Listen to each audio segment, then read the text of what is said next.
হেমন্ত লক্ষ্মী, তব চক্ষু কেন রুক্ষ চুলে ঢাকা, ললাটের চন্দ্রলেখা অযত্নে এমন কেন ম্লান, হাতে তব সন্ধ্যা দ্বীপ কেন কেউ আড়াল করে আলো কুয়াশায়, কণ্ঠে বাণী কেন কেন অশ্রু বাষ্পে মাখা, গধূলিতে আলোতে আধারে দূর হিমশৃঙ্গ ছাড়ি ওই হেল রাজহংস শ্রেণী আকাশে দিয়েছে বাড়ি, উঁচায়ে উত্তর বায়ু স্রোত শীতে ক্লিষ্ট ক্লান্ত পাখা, মাগিছে আতিথ্য তব জাহ্নবীর জনশূন্য তটে, প্রচ্ছন্ন কাশের বনে প্রান্তর সীমায় ছায়া বটে, মৌনব্রত বউ কথা কও, গ্রাম পথ আঁকা বাঁকা বেণুতলে পান্থভী নবলীন নগারণ দাসে পচিত চকিত ধুলি অকুশ পবন উচ্ছ্বাসে, কেন বলো হৈমন্তিকা নিজের কুণ্ঠিত করে রাখা, মুখের গুণ্ঠন কেন হিমের ধুমল বর্ণে আঁকা, ধরেছ হেমন্ত লক্ষ্মী ধরার আঞ্চলিক বক্ষোত্থানে, দিগঙ্গনে দিগঙ্গনা এসেছিল ভিক্ষার সন্ধানে, শীতরিক্ত অরণ্যের শূন্য পথে বলেছিল ডাকি, কোথায় গো অন্নপূর্ণা, ক্ষুধার্থের অন্ন দিবে নাকি, শান্ত করো প্রাণের কন্দ, চাও প্রসন্ন নয়নে ধরার ভান্ডার পানি, শুনিয়া লুকায় হাস্যখানি, লুকায় দক্ষিণ হস্ত দক্ষিণা দিয়েছ তুমি আনি, ভূমি গর্ভে আপনার দাক্ষিণ্য ঢাকিয়ে সাবধান।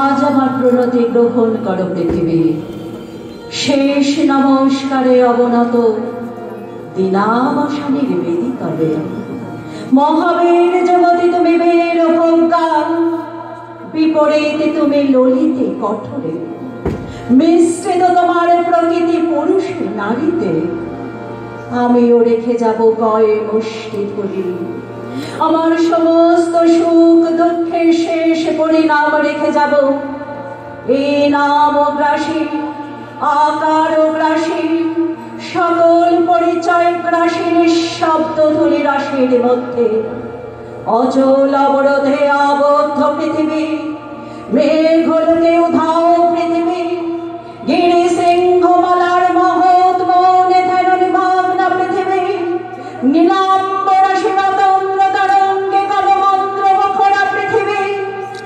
অন্নপূর্ণা তুমি সুন্দরী, অন্নরিক্তা তুমি ভীষণা, বৈশাখে দেখেছি তোমার বিদ্যুতে চঞ্চুবিদ্ধ দিগন্তকে ছিনিয়ে নিতে এলো কালো সেন পাখির মতো তোমার ঝড়, সমস্ত আকাশটা বেঁকে উঠল যেন কেশর ফোলা সিংহ, তারই লেজের ঝাপটে ডালপালা আলো থাল করে হতাশ বনস্পতি ধুলায় পড়ল বোর হয়ে, স্নিগ্ধ তুমি, হিংস্র তুমি, পুরাতন তুমি, নিত্য নবীনা, অনাদি সৃষ্টির যোগ্য হুতাগ্নি থেকে তুমি বেরিয়ে এসেছিলে সংখ্যা গণনার অতীত প্রত্যুষে, হে উদাসীন পৃথিবী, আমাকে সম্পূর্ণ ভুলবার আগে তোমার নির্মম পদ প্রান্তে আজ রেখে যাই আমার প্রণতি, আজ রেখে যাই আমার প্রণতি।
বিশিষ্ট অতিথিরা প্রথমে কবিগুরু রবীন্দ্রনাথ ঠাকুরের প্রতিকৃতিতে পুষ্পার্ঘ্য দিয়ে শ্রদ্ধাঞ্জলি জ্ঞাপন করছেন। শ্রী সত্যম রায়চৌধুরী,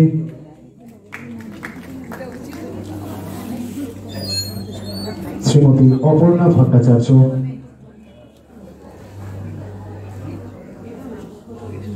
শ্রী রাজেশ সিনহা,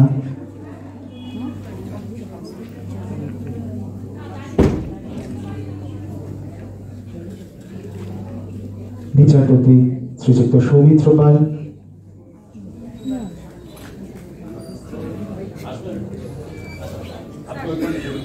এবং সাধারণ সম্পাদক শ্রীযুক্ত সিদ্ধার্থ মুখোপাধ্যায় মহাশয়।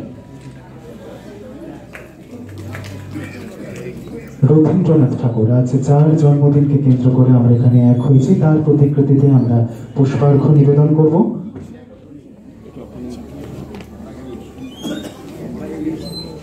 আমাদের বিশিষ্ট অতিথিরা একে একে তার প্রতিকৃতিতে পুষ্পার্ঘ্য নিবেদন করছেন।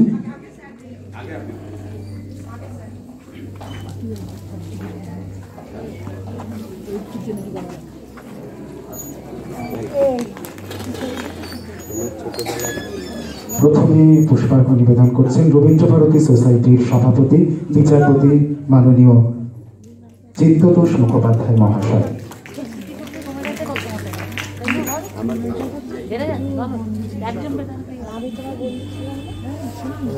সহ সভাপতি বিচারপতি সৌমিত্র পাল মহাশয় এই মুহূর্তে পুষ্পার্ঘ্য নিবেদন করছেন। সিস্টার নিবেদিতা ইউনিভার্সিটির আচার্য সত্যম রায়চৌধুরী মহাশয় পুষ্পার্ঘ্য নিবেদন করছেন। পৌরপিতা রাজেশ সিনহা, মাননীয় রাজেশ সিনহা মহাশয় পুষ্পার্ঘ্য নিবেদন করছেন এবং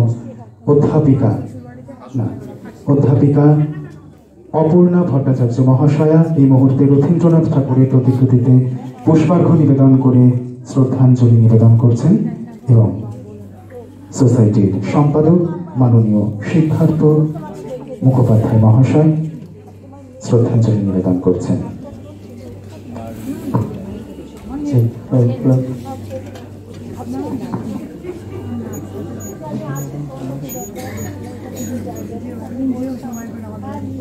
আমরা আমাদের অতিথিদের সম্বর্ধনা জানিয়ে নেব এবং তাদেরকে আনুষ্ঠানিকভাবে বরণ করে নেব এই মঞ্চে।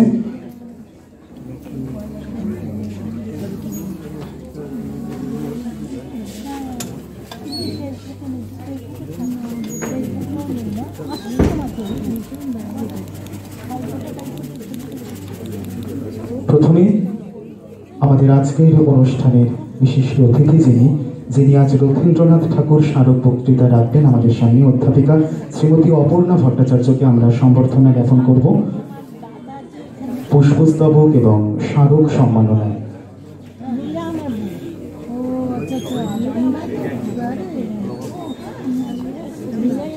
পুষ্পস্তবক দিয়ে আমরা অধ্যাপিকা শ্রীমতী অপর্ণা ভট্টাচার্যকে বরণ করে নিচ্ছে।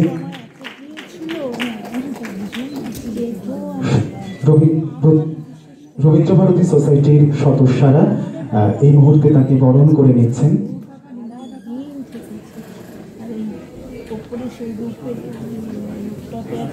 এবং এই মুহূর্তে আমরা স্মারক হিসেবে একটি তারিখ সেটি তুলে দিচ্ছেন সোসাইটির সাধারণ সম্পাদক মাননীয় সিদ্ধার্থ মুখোপাধ্যায় মহাশয় অধ্যাপিকা শ্রীমতী অপর্ণা ভট্টাচার্যের হাতে।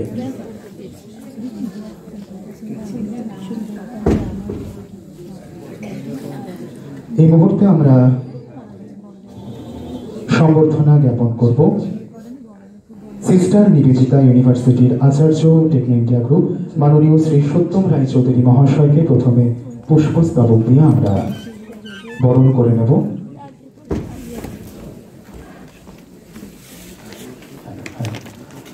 আমরা বরণ করে নিচ্ছি তারা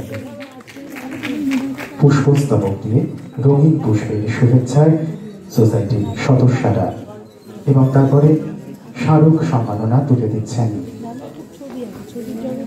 সোসাইটির সাধারণ সম্পাদক মাননীয় সিদ্ধার্থ মুখোপাধ্যায় মহাশয়।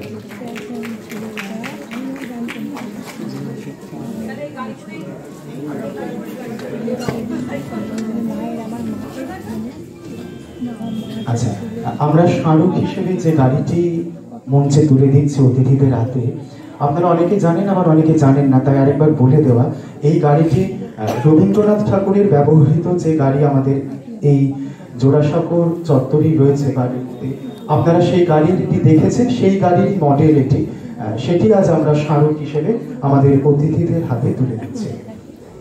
এরপরে আমাদের পৌরপিতা, মাননীয় পৌরপিতা শ্রী রাজেশ সিনহা মহাশয়কে আমরা পুষ্পস্তবক দিয়ে বরণ করে নেব।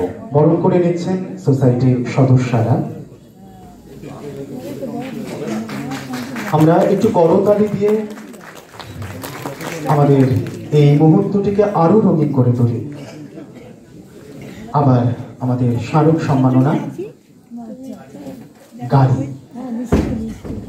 আসলে পরম্পরা, গাড়িও তো একটা পরম্পরায় এগিয়ে নিয়ে যায় আমাদের। রাজেশ সিনহা মহাশয়ের হাতে স্মারকটি তুলে দিচ্ছেন সাধারণ সম্পাদক শ্রীযুক্ত সিদ্ধার্থ মুখোপাধ্যায় মহাশয়।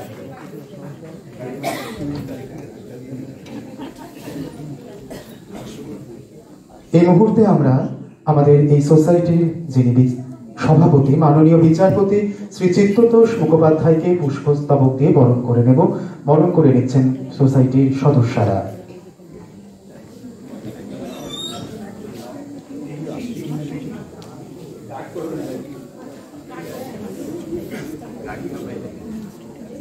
একটু করতালি, এই মুহূর্তটি আরো রঙিন হয়ে থাকবে আপনাদের করতালি সহযোগে।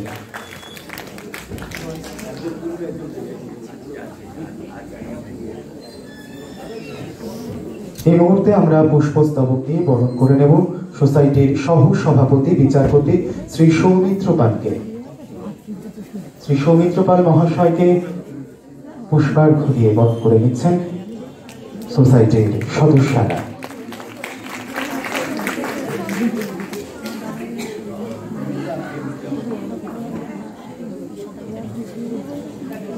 এই মুহূর্তে আমরা আমাদের সোসাইটির সাধারণ সম্পাদক শ্রীযুক্ত সিদ্ধার্থ মুখোপাধ্যায় মহাশয়কে পুষ্পস্তবক দিয়ে বরণ করে নেব।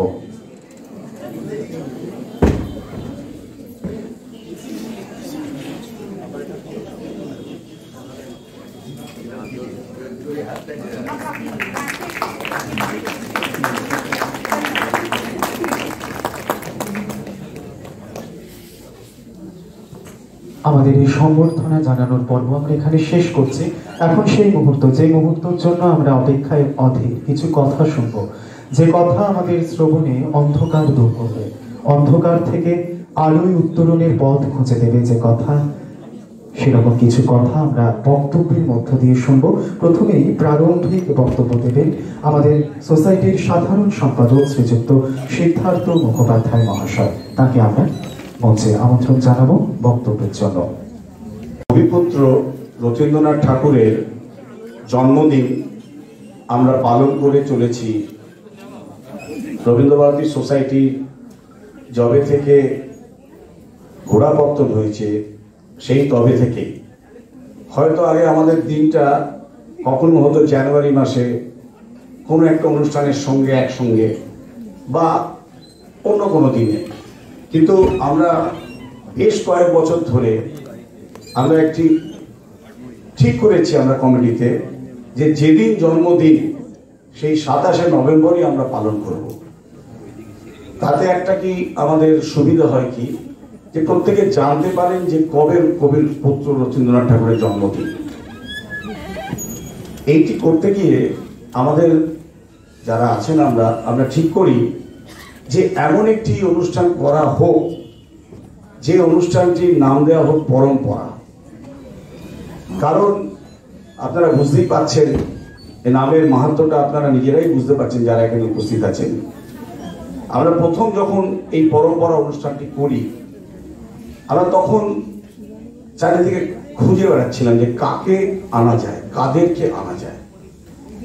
আমরা শ্রেয়া গৌরঠাকুরতা, শাশ্বতী গৌরঠাকুরতার প্রথম আমরা অ্যাপ্রোচ করি এবং একটি সুন্দর অনুষ্ঠানই বলবো, তারা এখানে বসে থেকে সকলকে মুগ্ধ করে তাদের কথাবার্তায়, এবং আমরা দেখাতে চাই যে মা মেয়ের যে সম্পর্ক, যেখানে এখানে বাবা ছেলেটি কবিপুত্র যে সম্পর্কটা আছে, আমরা দেখাতে চাইছি যে যে এইভাবে যদি একটি পরিবার থেকে আমরা কি বলবো, আমরা সমাজের যে আজকে সংস্কৃতি যেটা আছে, আজকে যারা এখানে আসছেন তারা প্রত্যেকেই কেউ লেখক, নাহলে কেউ গান গাইছেন, কেউ গানে নাচে আছেন, কেউ আবৃত্তি করেন, এইভাবে একটা পরিবার থেকে তো উঠে আসে।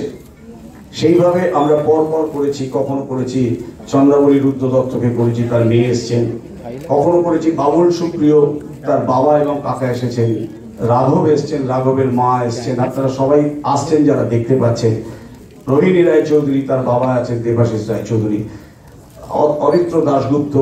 এইভাবে আমরা চেষ্টা করেছি যে যাদের মধ্যে এই পার্টস রয়েছে, যারা বাবাও পরিচিত, মা পরিচিত, বা তার পুত্র বা কন্যা রয়েছেন, তাদেরকে আমরা নিয়ে আসছি একসঙ্গে, এক মঞ্চে একসঙ্গে তারা বসে আমাদেরকে জানাচ্ছে তাদের পরিবারের কথা, যেটা আপনারা আজকে কার্ডে দেখতে পেয়েছেন। কল্যাণ সেন বরাট, তনিমা সেন বরাট, কবির সেন বরাট, কোহিনুর সেন বরাট, কৌস্তব সেন বরাট, কৌশালী সেন বরাট, এই যে যারা রয়েছেন এখানে, এরা প্রত্যেকে একটা ফ্যামিলি। কেউ গানে, কেউ সুরে, কেউ নাচে, কিন্তু প্রত্যেকেই তো কৃতি। সেই কৃতি যারা আছেন আমরা তাদেরকে আনতে চাইছি এক মঞ্চে একসঙ্গে এই পরম্পরা অনুষ্ঠানের মাধ্যমে। এইভাবে আমরা সামনের বছরও করব, তারপরের বছর করব। এখানে যারা বসে আছেন আপনারাই আমাদেরকে বলবেন যে এনাদের আনা উচিত। আমরা হয়তো সবাইকে চিনি না, তাদের মাধ্যমে অনেক গুণী ব্যক্তিরা রয়েছেন, তাদের পরিবারের যারা রয়েছেন, আমরা তাদেরকে নিয়ে আসব। আমি আজকে আপনাদের মঞ্চে যারা আসছেন, আমাদের যিনি ঘোষক রয়েছেন, উনি সবার সঙ্গে পরিচয় করিয়ে দিয়েছেন। আমি শুধু বলবো যে এই অপর্ণা ভট্টাচার্য, উনি একজন স্কুলের সঙ্গে যুক্ত আছেন, স্কুলের শিক্ষিকা। উনি আমাদেরই এক সদস্য আছেন মোহাম্মদ রাফিক, ওনার মাধ্যমে ওনার আমরা খবর পাই। এই যে আমরা বললাম, আমরা সদস্যদের মধ্যে দিয়েই আমরা সদস্যদের ইনভলভ করতে চাই যে আপনারা আমাদের পাশে থাকুন। আপনারা যদি আমাদের পাশে থাকেন, আমরা আপনাদের মাধ্যমে জানতে পারবো কারা আছেন, কত জায়গায় কতজন ছড়িয়ে আছেন। আমরা জানি না, তাদেরকে চিনি না, কিন্তু তাদেরও তো সঙ্গে আমরা রবীন্দ্রভারতী সোসাইটির পরিচিতি হতে চাই। সেই জন্য আজকে ওনাকে আমরা পেয়েছি। আর সত্যম বাবুর কথা তো আপনাদের কি বলবো, উনি সদ্য আমাদের মেম্বারও হয়েছেন, সত্যম রায়চৌধুরী। ওনার তো পরিচয় আমি যত বলবো আমার চেয়ে বেশি আপনারা হয়তো জানেন, আমি আর বেশি করে বললাম না। আর পাশে রয়েছেন সৌমিত্র বাবু, আমাদের সদস্য প্লাস আমাদের উনি সহসভাপতি, বিচারপতি। আর তার পাশে যিনি রয়েছেন, এখানে জহর সরকার দাঁড়িয়ে এই মঞ্চে দাঁড়িয়ে বলে গেছেন উনি হচ্ছেন শেষ বাঙালি। এই কথাটা উনি বলে গেছেন, মজা করেই বলে গেছেন হয়তো, যে উনি এখনো পর্যন্ত 94 বছর বয়সে আমাদেরকে যেভাবে উনি পরিচালনা করেন, এটা আমরা ভাবতে পারবো না। আমাদের যে এখানে আমাদের একটি রবীন্দ্রভারতী সোসাইটি নিয়ে ডকুমেন্টারি হয়েছে, যে ডকুমেন্টারি করছিলেন যে মুজিবুর রহমান, তাকে ওনার কাছে একদিন নিয়ে গেছিলাম। উনি তাকে এমন ধমকালেন, ধমকে বলেন, কি করছো তুমি, তুমি কি সিনেমা করতে এসছো নাকি? দিস ইজ ডকুমেন্টারি, তোমাকে যেতে হবে, তুমি যাও। কোথায় যাবে? টিভিতে যাও, এই কাগজে যাও, আনন্দবাজারে যাও। কোথায় যাবে? ন্যাশনাল লাইব্রেরিতে যাও। এবার ও বেচারা খুঁজছে, তোমায় খুঁজতে হবে না, আমি বলে দিচ্ছি। উনি টেলিফোন করে করে অ্যাপয়েন্টমেন্ট করিয়ে দিচ্ছেন এই বয়সে। এইরকম একজন সভাপতিকে পেয়ে আমরা নিজেরা ধন্য। উনি দেখুন এখন এসেছেন আমাদের মধ্যে। আর তার পাশে রয়েছে রাজেশ সিনহা। এটাও একটা পরম্পরা বলতে পারেন। অনেকে আমাকে বলে, তোমারও তো পরম্পরা আছে, তোমার বাবা ছিলেন আনন্দ মুখার্জি আর তুমি এসছো। এখানে রাজেশ সিনহাও তাই। রাজেশ সিনহার কাকা ছিলেন কৃষ্ণগোপাল সিনহা। সেই থেকে রাজেশ, তখন আমি রাজেশই বলে ফেলছি, কারণ এখন কাউন্সিলর রাজেশ সিনহা মহাশয় বলতে হবে, কিন্তু তখন আসতো একদম ছোট হয়ে আসতো। কিন্তু সেই রাজেশ আমাদের আজকে এখানে রবীন্দ্রভারতী সোসাইটি যে কোনো দরকার হয় আমাদের পাশে এসে দাঁড়ায়। আমি সকলকে রবীন্দ্রভারতী সোসাইটির পক্ষ থেকে ধন্যবাদ জানিয়ে আমি দীর্ঘায়িত করব না, কারণ আপনারা সবাই শুনবেন ওনার বক্তব্য, অপর্ণা ভট্টাচার্যের বক্তব্য এবং এনাদের কাছে দু একটি কথা। আগে বক্তব্যটা শুনে নেব। সকলকে আমি অনুরোধ জানাবো যে আপনারা শেষ পর্যন্ত থেকে আজকে অনুষ্ঠানটাকে সাফল্যমণ্ডিত করুন আর আমাদের সঙ্গে থাকুন। নমস্কার।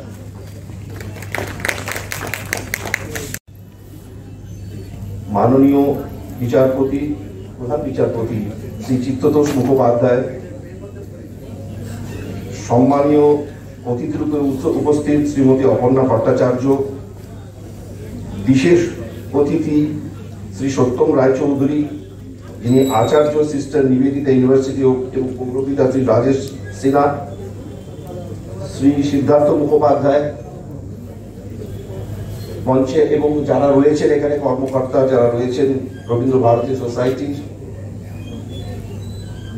আমন্ত্রিত অতিথিগণ, শ্রোতা মণ্ডলী, প্রথমেই আমি রবীন্দ্র ভারতী সোসাইটিকে ধন্যবাদ জানাবো যে তারা বহুদিন ধরে, একটু আগে শুনলেন, সেই 1947 সাল থেকে রথীন্দ্রনাথ ঠাকুরের জন্মদিন পালন করে আসছেন এবং আজকে এই 27শে নভেম্বর 2024 তার জন্মদিন। এই উদ্যোগটা নেওয়ার জন্য আমি রবীন্দ্র ভারতী সোসাইটিকে ধন্যবাদ জানাচ্ছি তাদের কলাকুশলী শিল্পীদের, যারা একটু আগে গান করে গেলেন, সুন্দর গান করে গেলেন। এখানে বুধবার বোধহয় এখানে গানের অনুষ্ঠান বসে, তারা আলোচনা করেন, তারা গান করেন, তারা পাঠ করেন নানা রকম কবিতা। ধন্যবাদ জানাচ্ছি সবাইকে এই উদ্যোগটা নেওয়ার জন্য। নমস্কার। এই মুহূর্তে আমরা যার কথা শুনব, সিস্টার নিবেদিতা ইউনিভার্সিটির আচার্য শ্রীযুক্ত সত্যম রায়চৌধুরী মহাশয়, তার কিছু কথা আমরা এই মুহূর্তে শুনব।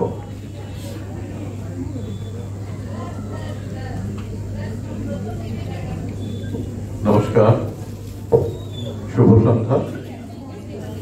মঞ্চে উপবিষ্ট আমাদের সর্বজন শ্রদ্ধেয় বিচারপতি শ্রী চিত্ততোষ মুখোপাধ্যায় মহাশয়, মাননীয় বিচারপতি শ্রী সৌমিত্র পাল মহাশয়, শ্রীমতী অপর্ণা ভট্টাচার্য, এই রবীন্দ্র ভারতী সোসাইটির সাধারণ সম্পাদক শ্রী সিদ্ধার্থ মুখোপাধ্যায় মহাশয়, এবং আপনারা যারা বিশিষ্ট জনেরা আজকের এই প্রেক্ষাগৃহে রয়েছেন, প্রত্যেককে জানাই আমার নমস্কার, শ্রদ্ধা এবং আন্তরিক অভিনন্দন। আজকের দিনটি আমাদের কাছে, আমাদের সমগ্র জাতির কাছে, বাঙালিদের কাছে একটা বিশেষ উল্লেখযোগ্য দিন, কারণ আজ আমরা পালন করছি রথীন্দ্রনাথ ঠাকুর তার জন্মদিন। আমরা নামটা সবাই জানি, সব বাঙালিরাই নামটা জানি, কবিগুরুর পুত্র রথীন্দ্রনাথ ঠাকুর এই হিসাবে, কিন্তু হয়তো তার সম্পর্কে বিশদভাবে আমরা কতজনা জানি, হয়তো অনেক কমই আমরা জানি তার সম্পর্কে। কারণ তিনি এমন একজন মানুষ যে নিজেকে কখনো প্রকাশ করতে চাননি, নিজেকে সবসময় আড়ালে রেখেছেন, আবডালে রেখেছেন। তার কর্মের মধ্যে দিয়ে তিনি তার জীবন অতিবাহিত করেছেন, কিন্তু এই কর্মোদ্যোগী মানুষটি কখনোই প্রচারের আলোতে আসতে চাননি। আর রবীন্দ্রনাথ ঠাকুরের বিশাল ব্যাপ্তির কাছে, তার আলোকছটার কাছে, তার পরিবারের সকলে তো বটেই, ওই সময়ে সমগ্র বাঙালি জাতির সবাই কিন্তু নিষ্প্রভ ছিলেন, যার জন্যে রথীন্দ্রনাথ ঠাকুর অনেক গুণে গুণান্বিত হয়েও হয়তো কিছুটা নিষ্প্রভ হয়েছিলেন। আমরা জানি তিনি আমেরিকাতে গিয়েছিলেন, কৃষি বিজ্ঞানে 3 বছর আমেরিকাতে পড়াশোনা করেছিলেন, তারপর শিলাইদহে গিয়েছিলেন, অনেক বছর শিলাইদহে রবীন্দ্রনাথ ঠাকুর তাকে পাঠিয়েছিলেন কৃষিকার্যে ওখানে পরিচালনা করার জন্যে, ওখানে চাষিদেরকে নিয়ে তার নতুনভাবে এই কৃষিকার্য ওখানে পালন করার জন্য, এবং খুব আনন্দে ছিলেন। তারপরে রবীন্দ্রনাথ ডেকে পাঠিয়েছিলেন তাকে শিলাইদহে, তার মধ্যে তার বিবাহ হয়েছে, প্রতিমা দেবীর স্ত্রী হিসাবে এসেছেন 1910 সালে। এই যে সুন্দর জীবনটা কাটাচ্ছিলেন শিলাইদহে, তারপরে রবীন্দ্রনাথ ডাকলেন, কারণ হচ্ছে রবীন্দ্রনাথের পক্ষে তখন এই বিশ্বভারতীর কাজকর্ম পরিচালনা করতে একটু অসুবিধা হচ্ছিল, একা হয়ে গিয়েছিলেন। রবীন্দ্রনাথ হয়তো একটু মনক্ষুণ্ণ হয়ে ওখানে এলেন, কারণ সেই প্রকৃতির উদারতা ছেড়ে দিয়ে তাকে আসতে হলো এই বীরভূমের উষর মাটির একটা জায়গাতে। তিনি এলেন, কাজে ঝাঁপিয়ে পড়লেন, বাবার কাজে, এবং বাবার কে সঙ্গত দিলেন। আজকে আমরা যারা শান্তিনিকেতন, শ্রীনিকেতন দেখছি বা আমরা বিশ্বভারতী দেখছি, সেটা কিন্তু এই বাবার সঙ্গে সঙ্গত দিয়ে তার উপকার কিন্তু শ্রী রথীন্দ্রনাথ ঠাকুর। অনেক কাজ তিনি করেছিলেন, এমন এমন কাজ এবং এমন কিছু জিনিস তিনি ওখানে সৃষ্টি করেছিলেন, যার জন্য আজকের শান্তিনিকেতন, শ্রীনিকেতন। আমরা যে সবুজায়ন দেখি তার সোর্সটা কিন্তু রথীন্দ্রনাথ ঠাকুর, আমরা সবাই জানি এটা। এই মানুষটি 2 বছর বিশ্বভারতী যখন সেন্ট্রাল ইউনিভার্সিটি হলো, তখন 1951 থেকে 53 সাল অব্দি ভাইস চ্যান্সেলর ছিলেন। তারপর নিজে থেকেই সেই পদ ছেড়ে দেন, চলে যান দেরাদুনে।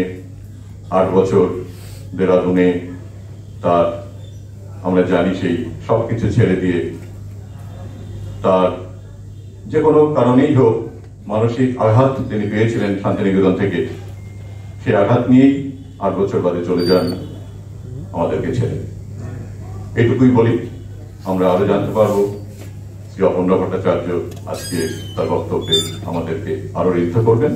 সবাইকে আমি আমার প্রণাম জানাই, শেষ করছি।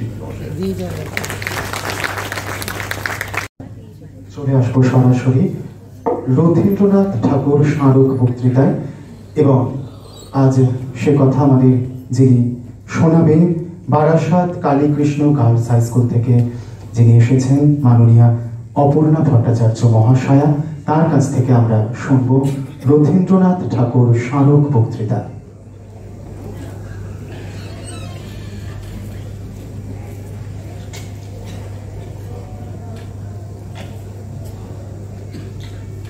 নমস্কার, শুভ সন্ধ্যা। মঞ্চে উপস্থিত সমস্ত সুধীজনকে জানাই আমার প্রণাম। দর্শক আসনে বসে থাকা সমস্ত জ্ঞানী গুণী সমৃদ্ধ মানুষকে আমার শুভেচ্ছা এবং আমার প্রণাম, আমার আন্তরিক শুভেচ্ছা জানাই। এই অনুষ্ঠানের নাম প্রথম থেকেই শুনে আসছি, পরম্পরা। জোড়াসাঁকো ঠাকুর পরিবারের আজকে যে মঞ্চে দাঁড়িয়ে আমি কথা বলছি, তার শুরু অনেক আগে থেকে। কোনো ইতিহাস তো হঠাৎ একদিনে তৈরি হয় না। ইতিহাস তৈরির প্রেক্ষাপট শুরু হয় শত শত বৎসর ধরে, এবং আস্তে আস্তে সেই ইতিহাস সমৃদ্ধময়তার দিকে এগিয়ে যায়। আমরা জানি, আমরা যখন ইতিহাস পড়েছি তখনই জেনেছি যে যে কোনো সময় একটা মানচিত্র থাকে, যে মানচিত্র উত্তুঙ্গ শিখর স্পর্শ করে, তারপর আস্তে আস্তে তা মিলিয়ে যায়। পরম্পরার কথা বলতে গিয়ে আমি প্রথমে ভুল, আমার নামের আগে যে অধ্যাপিকা, যদি অধ্যাপনা বা পড়ানোটা যদি অধ্যাপিকা নামের আগে বসাতে হয় তো ঠিক আছে, নইলে আমি একজন শিক্ষিকা। আমি নগণ্য শিক্ষিকা, কিন্তু আমি যে প্রতিষ্ঠান থেকে এসেছি সেটি Barasat Kalikrishna girls high school, যার প্রতিষ্ঠা 1857 সালে, এবং বিদ্যাসাগর এবং কালীকৃষ্ণ মিত্রের হাত ধরে। আজকে ছোট্ট একটু সূচনা বা ভূমিকা আমার বিদ্যালয় সম্পর্কে আমি বলবো, কেননা কলকাতা অঞ্চলের বেথুন স্কুল তারপরে শুরু হয়েও যে আলোয় পৌঁছেছে, আমার বিদ্যালয় বা আমাদের বারাসাতের কালীকৃষ্ণ বালিকা বিদ্যালয় হয়তো মফস্বলে থাকার কারণে সেই প্রচারের আলোয় পৌঁছতে পারেনি, অথচ সেখানকার ছাত্রীরা সর্বদিক দিয়ে পাণ্ডিত্যে, নাচে, গানে কোনো অংশে তারা কম নয়। তো আজকে সুধীজনের কাছে আমি শুধু আমার বিদ্যালয় সম্পর্কে এইটুকু পৌঁছে দিতে চাই, আর এইটুকু বলতে চাই যে দুই বাংলার প্রথম বালিকা বিদ্যালয় বারাসাত কালীকৃষ্ণ বালিকা বিদ্যালয়। পরম্পরার কথা বলা হয়েছে, তো এরপর অনেক পরম্পরা এসেছে, নারী শিক্ষা, নারী আন্দোলন। আজকের যুগে দাঁড়িয়েও আমাদের নারীরা যে একই জায়গায় নেই। কিছুদিন আগেও সমস্ত কলকাতা, সমস্ত ভারতবর্ষ উত্তাল হয়েছে জাস্টিসের দাবিতে। আমরা এখনো জানি না আমাদের মেয়েদের জায়গা সত্যিকারের এই পৃথিবীতে কতটুকু। যাই হোক, আমি চলে আসব এই মঞ্চে। আজকে শুরু করব দ্বারকানাথ, দেবেন্দ্রনাথ, রবীন্দ্রনাথ এবং রথীন্দ্রনাথ এই পরম্পরা থেকে। তো দ্বারকানাথের পুত্র দেবেন্দ্রনাথ, তিনি ছিলেন যেমন ব্রহ্মজ্ঞানী উপাসক, তেমনি তিনি জমিদারি পরিচালনাতেও সুদক্ষ। তো তার পুত্রদের মধ্যে বড় ছেলে, বড় সন্তান দ্বিজেন্দ্রনাথ ঠাকুর, তিনি ছিলেন সাংঘাতিকভাবে পণ্ডিত, কিন্তু তিনি উদাসী। তিনি ছিলেন, তাকে দিয়ে যে জমিদারি পরিচালনা হবে না, এটা দ্বারকানাথ ঠাকুর, দেবেন্দ্রনাথ ঠাকুর খুব ভালো করে বুঝতে পেরেছিলেন। আর জ্যোতিরিন্দ্রনাথ ঠাকুরের কথা কি বা বলবো, তিনি ছিলেন, তার উপস্থিতি ছিল একটা দারুণ ঔজ্জ্বল্যের প্রকাশ। তিনি নাটকে, সাহিত্যে, গানে, স্বদেশী মন্ত্রে, সমস্ত কিছুতে নিজেকে এমন করে মেলে ধরেছিলেন, বাবা বুঝেছিলেন না একে দিয়েও জমিদারি হবে না। তাহলে তার দায়ভার গিয়ে কার উপরে পড়লো? না, লেখক পুত্র রবীন্দ্রনাথের হাতে। রবীন্দ্রনাথ নীরবে মেনে নিলেন এবং তিনি চলে গেলেন শিলাইদহে। কিছু মানুষ থাকেন যারা যেখানেই যান, যাকেই স্পর্শ করেন, সেখানেই সোনা সৃষ্টি হয়। তো শিলাইদহের ওই উন্মুক্ত পরিবেশ তাকে শিল্পে, সাহিত্যে সমৃদ্ধ করে তুলল। তিনি সেই সময়ের পর্বে তিনি তার শ্রেষ্ঠ ছোট গল্পগুলো বলা যায়, অনেক অন্যতম শ্রেষ্ঠ ছোট গল্প তিনি রচনা করেছেন, যেমন পোস্টমাস্টারের মতো গল্প, সমাপ্তির মতো গল্প, সুহার মতো গল্প। ছিন্নপত্রের চিঠিগুলো বেশিরভাগ সব ওই পর্বের লেখা। রবীন্দ্রনাথ তো এক জায়গায় থাকার মানুষ নয়, তার মাথার মধ্যে চলছে নানা রকম কার্যকলাপ। তার বিয়ে হয়েছে মৃণালিনী দেবীর সঙ্গে, তার পুত্র, তার কন্যা মাধুরীলতার পরে রথীন্দ্রনাথ যখন জন্ম নিলেন, তখন হিতেন্দ্রনাথ ঠাকুর রথীন্দ্রনাথের দাদা সম্পর্কে তিনি বলেছিলেন এবার রবিকার একটা ছেলে হবে, কিন্তু সে রবিকার মতো ওই রকম হাস্যবদনা হবে না, সে হবে তুলনামূলকভাবে গম্ভীর।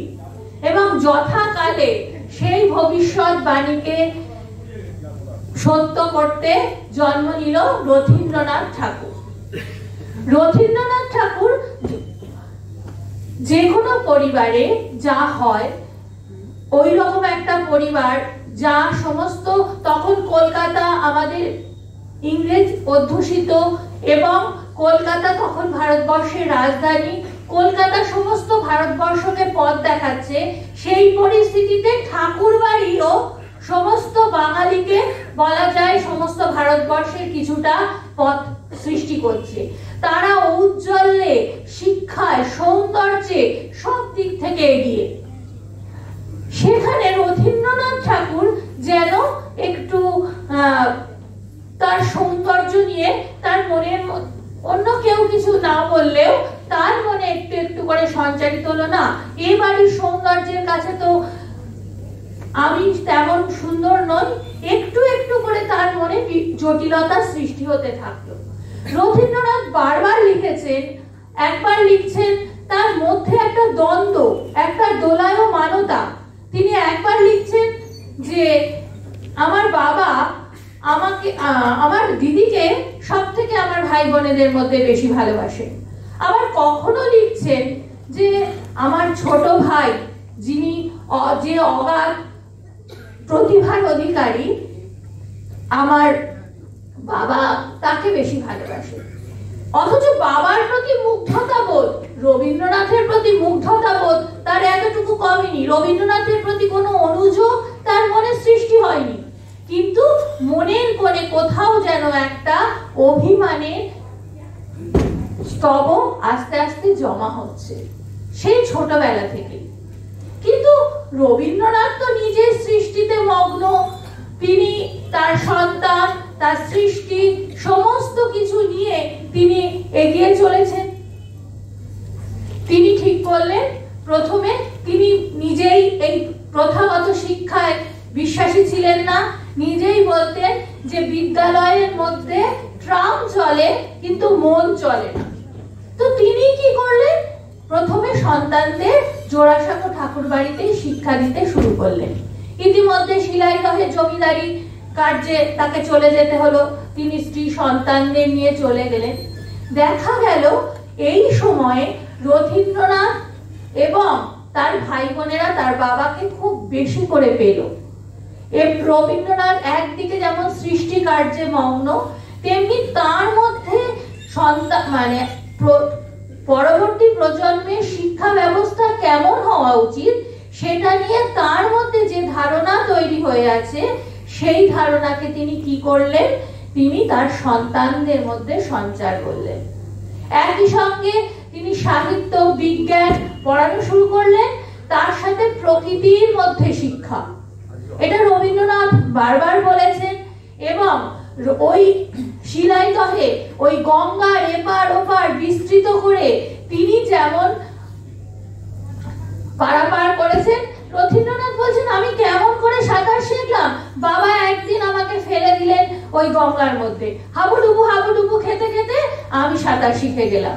একদিন আমি বাবার পাশে ছোট্ট ছেলে চুপ করে বসে আছি, বাবা অধিকাংশ সময় পদ্মা নদীর বোটে কাটাতেন, তো বাবা দেখছি যে নৌকায় বসে বসে পাটা দোলাচ্ছেন, হঠাৎ টুপ করে একটা শব্দ হলো, তারপরেই ছপাত করে একটা শব্দ, কি না প্রথমে রবীন্দ্রনাথ ঠাকুরের জুতো পড়ে গেছে এবং সেই জুতোকে তুলতে গিয়ে রবীন্দ্রনাথ ঝাঁপ দিয়েছে ওই উথাল পাথাল গঙ্গায় এবং সেটাকে তুলে নিয়ে তারপরে তার নিবৃত্তি।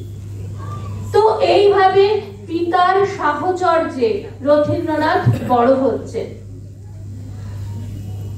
ঠাকুর পরিবারের সন্তান, সুতরাং যেমন রবীন্দ্রনাথের ইচ্ছাও সব সময় কাজ করেনি, তেমনি রথীন্দ্রনাথ তাদের কারোরই নিজস্ব ইচ্ছা, স্বাধীন চেতনা চিন্তা প্রকাশিত খুব কম হয়েছে, পরবর্তীকালে হয়তো যখন প্রতিষ্ঠা পেয়েছে তখন হয়েছে।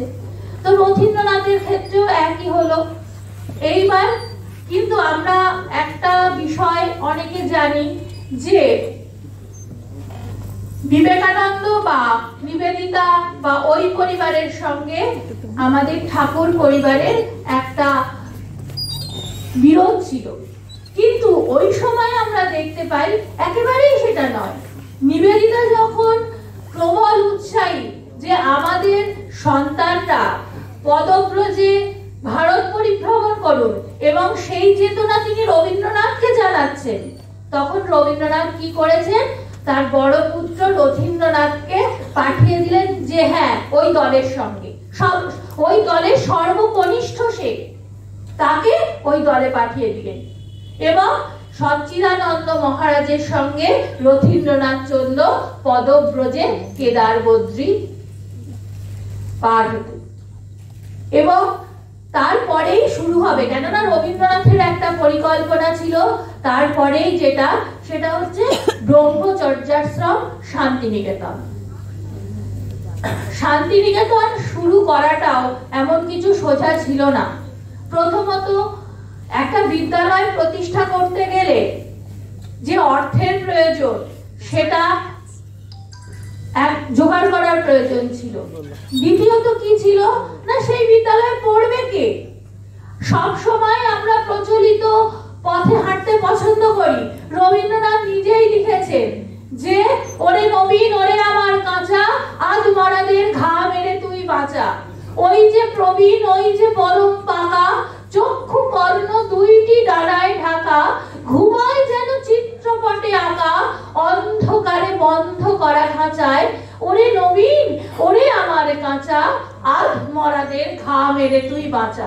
তার সেই নবচেতনা, সেখানে উৎসাহ দেওয়ার, তার কারো সন্তানকে সেখানে ঘৃতাহুতি দেওয়ার মতো লোকজনের সংখ্যা কম। তো রবীন্দ্রনাথের নিজের পুত্র রথীন্দ্রনাথ ঠাকুর এবং আরো কিছু অল্প কিছু ছাত্র নিয়ে শুরু হলো শান্তিনিকেতনের ওই বিদ্যালয়, যেখানে তার অন্যতম সহপাঠী ছিলেন সন্তোষ মজুমদার। 13 বছর বয়সে শান্তিনিকেতনের প্রথম ছাত্র হন রথীন্দ্রনাথ ঠাকুর। রবীন্দ্রনাথ যখন একটু একটু করে গোছাচ্ছেন, তখনই মানে রবীন্দ্রনাথের জীবনী হচ্ছে বেদনা থেকে আলোর পথের উৎস সঞ্চার করা। তার স্ত্রী মৃণালিনী দেবী সবে এসে শান্তিনিকেতনে বসেছেন এবং ওই রবীন্দ্রনাথের ওই বিশাল কর্মকাণ্ডের সহকর্মিনী হিসাবে, সহযোদ্ধা হিসাবে তিনিও যোগ দিতে এলেন, কিন্তু তারপরেই তিনি মারা গেলেন। রথীন্দ্রনাথের জীবনে প্রথম যন্ত্রণা, প্রথম প্রিয় বিয়োগের যন্ত্রণা তার মাতৃবিয়োগ। কিন্তু এরপরে রবীন্দ্রনাথ পাঠিয়ে দিলেন রথীন্দ্রনাথকে ইলিনয় বিশ্ববিদ্যালয়ে কৃষিবিদ্যা নিয়ে পড়াশোনা করতে। যখন শিলাইদহে রবীন্দ্রনাথ তার সন্তানদের নিয়ে থাকতো বা গিয়েছে বারবার, এক খুব ছোট রথীন্দ্রনাথ ওই নোনা জলে, ঘোলা জলে কাদা ঘেটে ঘেটে একদম গাত্র বর্ণ কৃষ্ণ করে এসেছে। তখন তার জ্যাঠাইমা নাকুচকে বলেছিলেন যে এ কি, রবি তো দেখছি তার ছেলেকে একেবারে চাষা বানিয়ে নিয়ে এসেছে। তো সেই চাষাই সে হলো, এবং শিক্ষিত চাষা, সেটা করতে গেলেও অনেক কষ্ট, অনেক অধ্যাপনা, অনেক অধ্যাবসায়ের প্রয়োজন হয়। ইলিনয় বিশ্ববিদ্যালয়ে ঠাকুর পরিবারের ছেলে বলে তিনি কোনো সহজ পথে যাননি, তিনি খুব বিলাসী ভাবে যাননি। 2 নম্বর ডেকে চেপে বলছে সেখানে অন্ধকার কুঠুরি, তার বাইরে ওপরের যে ডেক যেখানে সাহেবরা যেত, সেখানে যদি আমরা যেতাম আমাদের দিকে কেমন চোখে একটা সবাই তাকাতো, তাই অন্ধকার কুঠুরিতেই আমরা বসে থাকতাম। সেখান থেকে তিনি দীর্ঘ যাত্রার পরে পৌঁছালেন ইলিনয় বিশ্ববিদ্যালয়ে এবং সেখানে তিনি তার শিক্ষা সমাপ্ত করলেন। সেখানেই তিনি তার জীবনের দ্বিতীয় প্রিয় মৃত্যুর সংবাদ পেলেন, তার প্রিয় ছোট ভাই সমীন্দ্রনাথের মৃত্যু। কিন্তু তিনি ফিরতে পারলেন না, ফেরা সম্ভব ছিল না। তিনি তার শিক্ষা সমাপ্ত করে যখন ফিরলেন 1910 সালে, তখন রবীন্দ্রনাথের আর কোনো অবলম্বন নেই, তিনি হৃদয়ের দিক দিয়ে ভেঙে পড়েছেন।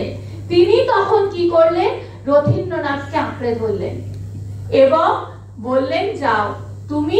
বিয়ে দিলেন হচ্ছেন গগনেন্দ্রনাথের ভাগিনেয় প্রতিমা দেবীর সঙ্গে। ওই প্রথম রথীন্দ্রনাথের সঙ্গে বিয়ের পরে ওই প্রথম রথীন্দ্রনাথের সঙ্গে চললেন শিলাইদহে। মহা আনন্দের দিন কাটছিল। রবীন্দ্রনাথ আবার তাকে ডেকে নিলেন, সে শান্তিনিকেতনের কর্মকাণ্ডে ঝাঁপিয়ে পড়লেন এবং এবার একসাথে দুজন, রবীন্দ্রনাথের পুত্র রথীন্দ্রনাথ এবং প্রতিমা দেবী।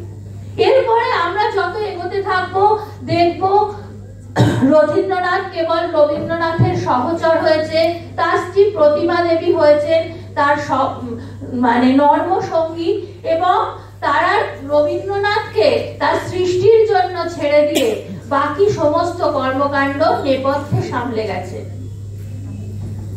এত কিছুর পরেও যখন রবীন্দ্রনাথ মারা গেলেন, আস্তে আস্তে সেই সময় রথীন্দ্রনাথ অনেক কিছু দেখেছেন, আমাদের দেশের প্রবল আন্দোলন দেখেছেন, আমাদের বঙ্গভঙ্গ আন্দোলন দেখেছেন, স্বদেশী আন্দোলন দেখেছেন, রবীন্দ্রনাথকে একবার ঝাঁপিয়ে পড়তে দেখেছেন, একবার গুটিয়ে আসতে দেখেছেন, এরপর তিনি দেশ স্বাধীন হওয়া দেখেছেন। এবং দেশ স্বাধীন হওয়ার পরে তিনি যখন শান্তিনিকেতনের দায়িত্বভার গ্রহণ করলেন, তিনি দেখলেন এই কানকার রাজনীতি এই সমস্ত কিছু আমার জন্য নয়। 1941 সালে যখন রবীন্দ্রনাথ মারা গেলেন, তখন বুঝতে পারলেন যে কোথাও যেন প্রতিমা দেবীর সঙ্গেও তার সম্পর্কটা একটু দূরত্বের, এবং তিনি ওই বিশ্ববিদ্যালয়েরই একজন অধ্যাপক, তার স্ত্রী মীরা দেবী, ওই অধ্যাপকেরই অনুমতি নিয়ে তিনি দূরে চলে গেলেন দেরাদুনে। সেখানে তিনি তার জীবনের বাকি বছরগুলো কাটিয়েছেন। যখন সারা ভারতবর্ষ উত্তাল রবীন্দ্রনাথের জন্ম শতবর্ষ নিয়ে 1961 সালে, তখন রথীন্দ্রনাথ নীরবে দেরাদুনে শেষ নিঃশ্বাস ত্যাগ করলেন। সেখানেও তিনি তার কর্মকাণ্ডের অনেক নমুনা দেখিয়ে গেলেন। কিন্তু কিছু মানুষ থাকেন যারা চিরকাল কর্ম করে যান। হ্যাঁ, তিনি আমরা যখন তার জীবনী পাঠ করি, আমরা দেখি তিনি যদি ওই রাজনীতির সঙ্গে যুক্ত হতে পারতেন, তিনি যদি চাইতেন যে তার নাম হোক, তিনি হয়তো পারতেন, কিন্তু তিনি যা চাননি। তিনি বারবারই বলেছেন, আমি নাম চাই না, আমি শুধু একটু শান্তি চাই। আমি শেষ করছি। রবীন্দ্রনাথের লেখা 50 বছরে রথীন্দ্রনাথকে একটি কবিতা দিয়েছিলেন, যেটাই রথীন্দ্রনাথের জীবনে একদম রবীন্দ্রনাথ ছিলেন ঋষি, তাই তার কথা তো বলবেই। তাই তিনি তাকে যে কথা বলে আশীর্বাদ করেছিলেন, সেটাই তার জীবনে সত্যি হলো। এবং তিনি লিখেছিলেন, তোমার সকল চিত্তে সব বৃত্তে ভবিষ্যের অভিমুখে পথ দিতেছিলে মেলে, তারি লাগি যশ নাহি পেলে, কর্মের যেখানে উচ্চ দাম সেখানে কর্মীর নাম নেপথ্যেই থাকে এক পাশে। সেই নেপথ্যে থেকেই নীরবে রথীন্দ্রনাথ সরে গেলেন। নমস্কার। এই মুহূর্তগুলোকে রঙিন করতে পারি না?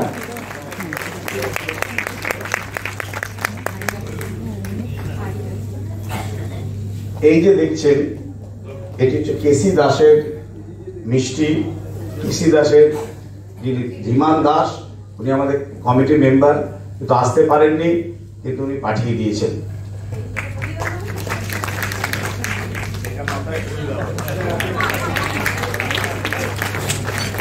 এই মুহূর্ত আরো রঙিন, আরো আনন্দ হয়ে উঠেছে আপনাদের সকলের উপস্থিতিতে। এই আনন্দের রেশটুকু থেকে যাক আমাদের অন্তরে।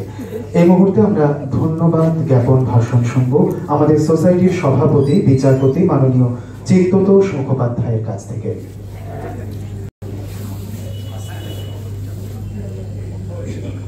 শ্রীমতী অপর্ণা ভট্টাচার্য, শ্রী সত্যম রায়চৌধুরী, আর আমরা যার বসে আছি, সকলকে আমি স্বাগত জানাই রবীন্দ্রনাথের স্মরণ উৎসবে। এরকম একটা অনুষ্ঠানের প্রয়োজন এই কারণেই যে নিভৃতে থেকে রবীন্দ্রনাথের তার গীতার কাজ সমাপ্ত করতে সাহায্য করেছেন, সে কথা আমরা সবিস্তারে শুনলাম শ্রীমতী অপর্ণা ভট্টাচার্যের কাছে। তো আমরা প্রত্যাশা করছি যে আজকে যে পরম্পরা অনুষ্ঠান তার শোনার জন্য। অতএব আমি দীর্ঘায়িত করব না, আমি সকলকে জানাই সাদর আনন্দের কথা এবং একটা কথা শুধু বলি যে আমরা এই মঞ্চ তো তার নামে আমরা রেখেছি, বিশেষ করে